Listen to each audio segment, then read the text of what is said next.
Ready? Voice. Okay. What time is it? Krida time.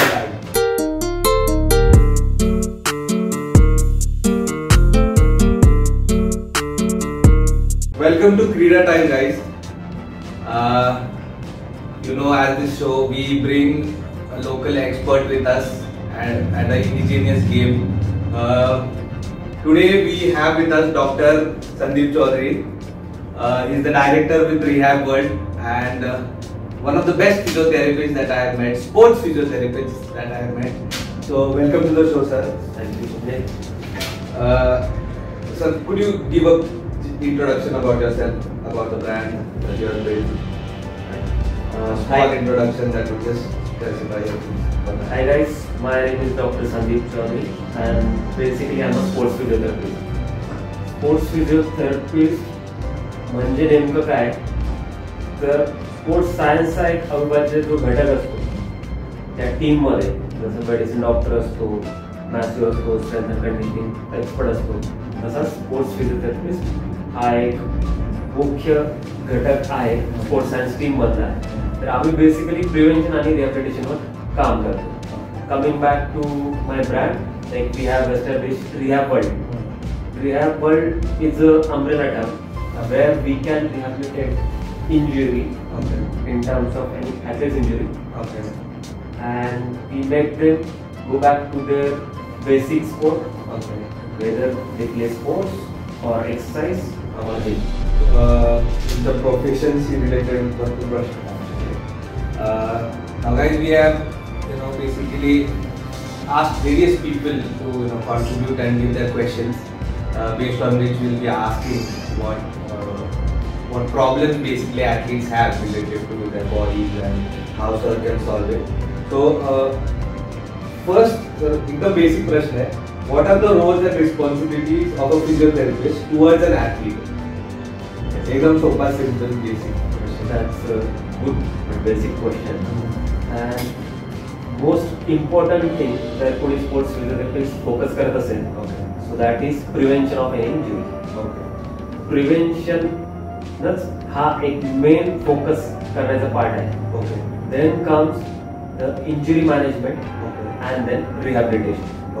म्हणजेच काय, जर तुम्ही प्रिव्हेन्शन म्हणजे इंजुरी जी घुस दिली नाही तर तुमचा खूप सारा वेळ जो आहे इंजुरीवरचा म्हणजे इंजुरी मॅनेज करण्याचा त्याच्यामध्ये काय होतं आपलं की आपला वेळ जातो, आपलं फायनान्शियल कन्स्ट्रेन्स येतात, त्याच्यानंतर सायकोलॉजिकल एक डिस्ट्रेस येतो. आणि कुठल्याही खेळाडूला आपण म्हटलं की तू आता इंजुरी झाली तू रेस्ट घे, तू प्रॅक्टिसच्या बाहेर राहा, ट्रेनिंगच्या बाहेर राहा, तर ते सहजासहजी त्या खेळाडूला पटण्यासारखं नसतं. जसं मी म्हटलं बरोबर, वेळ, टाइम आणि पैसे हे सगळंच डिस्टर्ब होतं, त्याच्यात सायकोलॉजिकल डिस्टर्बन्स येतात. म्हणून आपण मेनली फोकस करतो प्रिव्हेन्शनवर. प्रिव्हेन्शनमध्ये करतो काय आपण म्हणजे त्या ॲथलीटचा जो खेळ असेल त्याला जे डिमांड्स आहेत त्याच्या बॉडीचे, फिजिकल असो, सायकोलॉजिकल असो किंवा अजून मेंटल असेल, आपण ते सगळे ॲस्पेक्ट्स ट्रेन करतो जेणेकरून त्याला इंजुरी होणार असेल.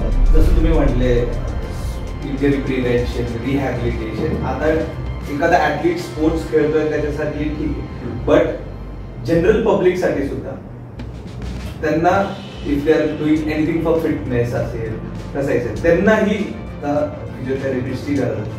तर त्याच्याबद्दल तुम्ही काय एक्झॅक्टली? फिटनेस म्हणजे सगळ्यात आवडता छंद लोकांना जो एक रनिंग, सायकलिंग. आता हे खूप सारे ट्रेनिंग जिमला जातात लोक. काय प्रोफेशनल खूप जणांना करायचं नसतं. एक्झॅक्टली. कारण की तेवढा वेळ नसतो किंवा तेवढं लक्ष द्यायचं नसतं. कारण की काय इंजुरी फ्री लाईफ चालले तर चालू द्यायचे. पण याच्यात चान्सेस असे येऊ शकतात. म्हणजे आता आम्ही डे टू डे लाईफमध्ये एन्काउंटर करतो की बरेचसे जे आहेत याला आपण म्हणतो की ते काहीतरी फन म्हणून हे सगळ्या ऍक्टिव्हिटीज करत असतात, पण ह्या ऍक्टिव्हिटीमधून कधी कधी त्यांना इंजुरीज ह्या उद्भवतात. तर म्हणून आपण जर एक सायंटिफिक गायडन्स घेतलं थोडं की त्याच्यासाठी तुम्हाला असं नाही की आमच्याकडे येऊन सेशन्स घ्यायला लागेल, पण जर तुम्ही थोड्याशा टिप्स घेतल्या, डूज अँड डोंट्स घेतले आमच्याकडनं, तरी तुम्ही इंजुरी फ्री लाईफ ही जगू शकता. तुमचं ऍक्टिव्हिटी या फुल ऍक्टिव्हिटीने तुम्ही करू शकता. एक क्वेश्चन असा आहे की आपले जे यंग बॉडी ॲथलीट्स आहेत, ठीक आहे, त्यांनी जस्ट कुठला तरी स्पोर्ट्स पिकअप केला आहे, ठीक आहे, किंवा आपल्याला त्यांच्या पेरेंट्सला कळतंय की all right is doing good in sports, what advice will you have for the parents or the guardians of that specific child as a sports physiotherapist की काय लक्ष द्यायला पाहिजे स्टार्टिंगला बेसिकली त्याच्या स्पोर्ट्स निवडायच्या आधी किंवा नंतरही ॲज अ पॅरेंट? चांगला क्वेश्चन आहे. आपल्या म्हणजे आता सोसायटीमध्ये हो अपकमिंग आहे, इट्स बिकमिंग स्पोर्ट्स इंडस्ट्री ना. तर आता सगळ्याच पेरेंट्स एक्सपेक्टेशन हे त्यांच्या मुलांकडनं असलंच पाहिजे. फॅसिलिटीज ते प्रोव्हाइड करायला तयार आहेत. फक्त माझं एक म्हणणं आहे की एक्सपेक्टेशन तुम्ही ते खूप जास्त ठेवू नका, कारण की प्रत्येक मुलगा हा डिफरंट असतो, त्याच्या बॉडीच्या कॅपॅसिटीज ह्या डिफरंट असू शकतात. तर जर तुम्ही तेवढं एक पाळलं की एक्सपेक्टेशन आपण अननेसेसरी ठेवायची नाही, किंवा तो काय करतो पहिले त्याची आवड कशामध्ये आहे, तो कुठल्या गोष्टीमध्ये काय स्पोर्ट्स करतो किंवा काय एक्सेल करतो ते बघून आपण एक्सपेक्टेशन त्याच्याकडनं ठेवायला पाहिजे. Continuation to this question, very interesting. At what age should parents introduce their child maybe pursuing any physical activity or a sport? Two things related to in physiotherapy like body assessment असेल वगैरे वगैरे या सगळ्या गोष्टी, तर काय एजला पेरेंट्सने introduce केलं पाहिजे मुलांना की आणि details related? Sir, really good question. Actually speaking, there is no age to start any sport. मग आपण म्हणतो त्याला एज नाही आहे, तर मग आपण कसं बघणार, कधीपासून त्याला तयार करणार? आणि दुसरं असं आहे, सेम क्वेश्चन सेम आन्सर, की जेव्हाही तो ॲथलीट जो पोरगा असेल पोरगी असेल जेव्हाही तो स्पोर्ट्स चालू करेल that will be great age of to start. मग आपण असं कसं म्हणतो दोन कॉन्ट्रॅक्ट स्टेटमेंट असं याच्यासाठी आहे की खेळाची आवड ही त्याला आतून निर्माण झाली पाहिजे. कोणाला पण आपण त्यात फोर्स करून ते होत नाही होत, राईट. आणि त्या खेळायला त्याला एक अंडरस्टँडिंग येते. खूपदा म्हणतो आपण बघतो की 2 वर्षाचा मुलगा आहे तो फुटबॉल सोबत खेळतो, पेरेंट्स म्हणतात की हा पुढे फुटबॉलच होणार आहे. Okay, exactly. पुढे आपण टॉयच्या शॉपमध्ये गेलो तो क्रिकेट बॅट उचलतो म्हणणार आता आपण क्रिकेटच खेळणार आहे. हा जरा खूपच एक इमॅच्युअर विषय. पण जसं एक 4-5 वर्षाचा मुलगा जर काहीतरी करतोय, तो काहीतरी कुठल्या तरी एका ऍक्टिव्हिटीमध्ये त्याचा इंटरेस्ट रिफ्लेक्ट करतोय, तर आपण डेफिनेटली म्हणू की हा याला इंटरेस्ट या फील्डमध्ये असावा आणि आपण तो नर्चर कसा करू शकतो ना आपण बघायला पाहिजे. किंवा जसं मी म्हटलं कधी तरी खेळ चालू करू देतो. कोणाला 7व्या वर्षी वाटेल की आता मला खेळ चालू करायला पाहिजे, 8व्या वर्षी इंटरेस्ट येईल, ठीक आहे, जरी तसा केला चालेल. मग आता ह्याच्यात आपण म्हणजे फिजिओथेरपिस्ट रोल कसा निवडू शकतो? आपण याच्यामध्ये बरेचसे सायंटिफिक अप्रोचेस आहेत आपल्याकडे. त्याच्यामध्ये आपण असेसमेंट नावाच्या गोष्टी आहेत, ज्या बॉडी असेसमेंट आपण करतो. तर त्याच्यात आपण काय बघतो बेसिकली की याचं स्ट्रेंथ किती आहे, याचं पॉवर किती आहे, याचं एंड्युरन्स किती आहे, याची मेंटल कॅपॅबिलिटी किती आहे, याची रिॲक्शन टाईम किती आहे, किंवा याचं हाईट किती आहे, वेट किती आहे, एजनुसार त्याचं डायट कसं आहे. हे जर आपण एक असेसमेंट केल्या बेसिक्स, किंवा तर रिसेंट स्टडीमध्ये ते DNA टेस्टिंग करतात, राईट, त्याच्यानुसार पण ते सांगू शकतो की जेनेटिकली हा या खेळाकडे कल असू शकतो. तर ह्या सायंटिफिक गोष्टी आपण जर वापरात आणल्या आणि त्या जर एक चार्टवर आपण केल्या सगळ्या, तर आपल्याला डेफिनेटली त्याच्यातून कळू शकतं की कुठल्या ॲक्टिव्हिटीसाठी हा किंवा ती मुलगा मुलगी त्या ॲक्टिव्हिटीसाठी परफेक्ट असतो. For our viewers at home, how could you tell us, what will you tell us about Rehab World and its contribution towards the sports ecosystem? At least पुणेमध्ये तुम्ही ब्रँड एस्टॅब्लिश केलेला आहे. आता personally on a personal note, I know sir is the best physiotherapist, sports physiotherapist that I have met right till now. आणि I have got many recommendations from various athletes. So basically तुमचं contribution सांगा in all aspects to our ecosystem, local athletes, local sportsmen specifically. तर जसं आपण सुरुवातीलाच म्हणालो तुम्ही की रिहॅब हा अमरेला टर्म आहे. ओके. रिहॅबचं ऍक्च्युअल मिनिंग घेतलं तर ते पुनर्वसन एवढंच होईल. ओके. पण पुनर्वसन तर हा एक छोटा ऍस्पेक्ट आहे. ओके. आपल्याला खेळाडूंच्या प्रत्येक गोष्टींवर लक्ष द्यायचं आहे. म्हणजे इंजुरी प्रिव्हेंशन असेल, न्यूट्रिशन असेल, सायकोलॉजी असेल, बॉडी असेसमेंट असतील, बायोमेकॅनिक्स असेल, सगळ्याच. तर हे आपण काढायचा उद्देशच माझा तो होता की ॲथलीट्सला एक वन स्टॉप सोल्युशन हे मिळायला पाहिजे. तुमच्या एक्सपर्टीजचा, तुमच्या नॉलेजचा, तुमच्या एवढा एक्सपिरियन्सचा हा फायदा हा सगळ्यांना झाला पाहिजे. आता प्रत्येकालाच प्रत्येक गोष्ट मिळते अशी नाही आहे. आता जर आपण इंडिया टीम बघितली तर आत्ताच्या ह्याच्यात सगळ्यांना हे प्रोफेशनल म्हणजे स्पोर्ट्स सायन्सची जी लोक असतात ती अवेलेबल असतात. त्यांच्याकडून त्यांना टिप्स मिळतात, गायडन्स मिळते, ट्रेनिंग मिळतं, म्हणून ते त्यांच्या फील्डमध्ये खूप चांगलं काम करत आहेत. पण पुण्यासारख्या ठिकाणी आज बरेचसे असे सेंटर्स असतील, बरेचसे इंडिव्हिज्युअल एक्सपर्ट असतील की ते त्या क्षेत्राचा ऍडवाइस त्यांना करतायत. पण माझा जो एक विचार होता की जर एक ऍथलीट आपल्याकडे आला त्याला फक्त इंजुरी नाही तर तो एक टोटल ऍथलीट कसा बनेल. इंजुरी तर हा एक छोटा विषय आहे, मग त्याच्यात तो प्रिहॅब असेल, रिहॅब असेल किंवा जसं मी म्हणाले बाकीचे ऍस्पेक्ट्स असतील त्याच्यामध्ये तो एक्सेल झाला पाहिजे. तर त्या दृष्टीने आम्ही एक टीम अप्रोच द्यायचा त्याला प्रयत्न करतो. आपण त्याला फंक्शनल ट्रेनिंगमध्ये पण हेल्प करतो, त्याला कंडिशनिंगमध्ये हेल्प करतो, त्याला न्यूट्रिशनमध्ये हेल्प करतो, त्याला सायकोलॉजीमध्ये हेल्प करतो, जेणेकरून त्याचा एक परिपूर्ण तो ॲथलीट हा बनला पाहिजे. दुसरं असं आहे की बरेचसे ॲथलीट असे असतात की पोटेन्शियल खूप आहे त्यांच्यामध्ये, खूप चांगले ॲथलीट आहेत, पण may be social economic status जे आहे त्यांचं ते तेवढं चांगलं नाही आहे. मग अशा ॲथलीट्सनी जायचं कुठे? अशा ॲथलीट्ससाठी कुठे स्पेसेस द्यायला असं मला माहीत नाही किंवा वाटत नाही.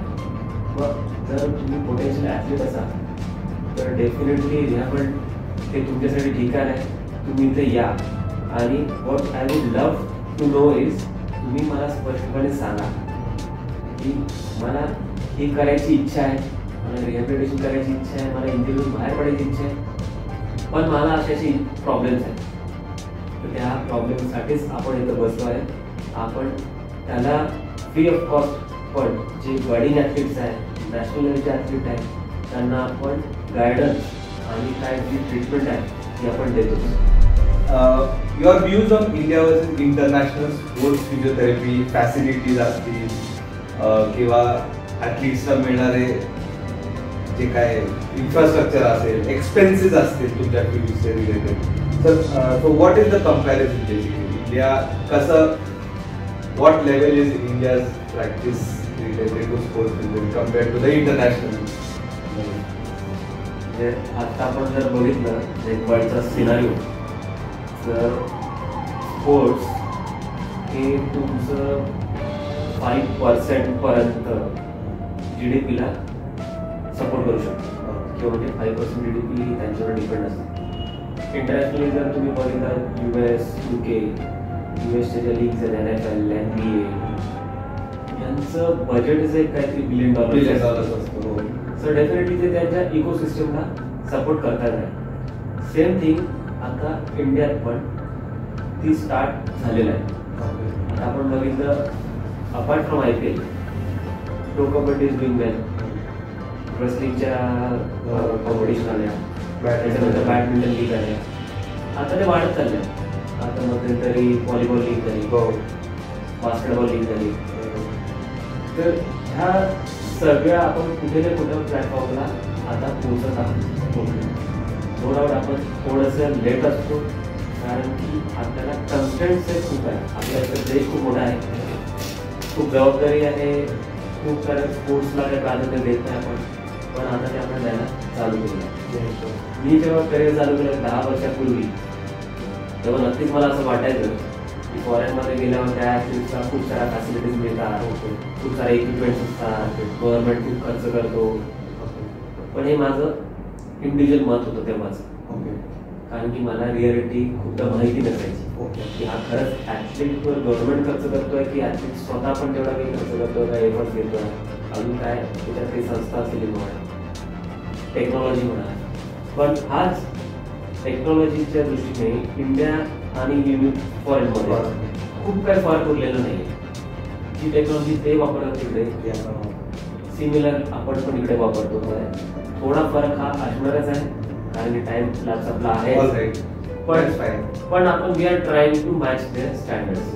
आता त्याच धर्तीवर इंडियामध्ये पण गव्हर्नमेंटने पण वेगवेगळे स्कीम केले आहेत. जसं तुम्ही म्हणाल की खेलो इंडिया त्याचा टॅलेंट आयडेंटिफिकेशन प्रोग्राम आहे. त्याच्यातून जे बडिंग ॲथलीट आहेत बडिंग ॲथलीट आहेत त्यांना गव्हर्नमेंट स्कॉलरशिप देतात, ट्रेनिंग देतात, त्यांना फॉरेनला पाठवतात, फॉरेन कोचकडे आणतात, त्यांच्याकडे सपोर्ट्स फिजिओथेरपिस्ट आहे, न्यूट्रिशनिस्ट आहे, SNC आहे. हे सगळं आता इंडियामध्ये पण चालू झालेलं आहे. तर what I feel एकदम बरोबर बोलले. I am very proud said this. खूप कमी फरक राहिलेला आहे. India is now at the international standard related to in the sports ecosystem basically, and our contribution as a society, not every time it should be dependent on government असेल किंवा नाही हा करतोय किंवा तो करतोय. पण मला असं वाटतं as a society together we have to create this change. आणि हा इकोसिस्टम हा प्लॅटफॉर्म त्याच्याबद्दल आपण बोलतोय आणि वी शुड टेक दॅट पुढाकार म्हणतो आपण त्याला. आणि that is how change is basically going to take place. So last question related to this again, continuing this thing.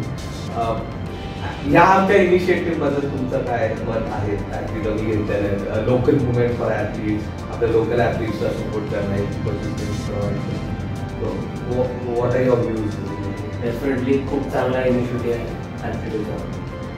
म्हणजे काय सगळ्यांना एका लेवलला पोहोचायचं असतं किंवा आता असं गरज आहे की आपण शोधले पाहिजे ॲथलीट्स. आपण टॅलेंट हे शोधलं पाहिजे. आणि टॅलेंट काय हे काय मार्केटमध्ये मिळणार नाही तुम्हाला.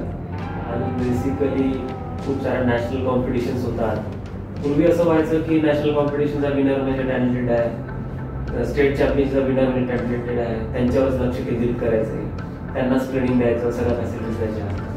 पण आता जी ॲथलीटची मुवमेंट जी आहे की ग्रासरूटला जाऊन एक पोटेन्शियल ॲथलीट मग त्याचं टॅलेंट हे वेगवेगळ्या फील्डमध्येच मिळतं. कोणी स्प्रिंटर असेल, कोणी वेटलिफ्टर असेल, कोणाचं फिजिक्स चांगलं असेल, कोणाचा स्टॅमिना चांगला असेल, हे शोधायचं काम जे चालू केलं आहे that is one of the best thing. Sir thank you for coming to this show.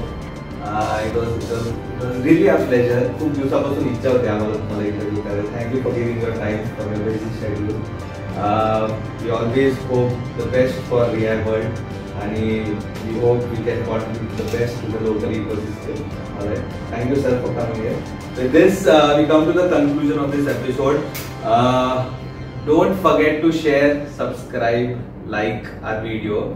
सरांचे details सगळे रिहॅब वर्ल्ड बद्दल I will be putting them in the description. Please do follow him. Okay, social मीडियावर please do come to his centre and whatever problems you have, it's my request to the athletes, budding athletes, even their guardians, की काही जर तुम्हाला assessment असेल तर I'll be putting everything in the description. So thank you.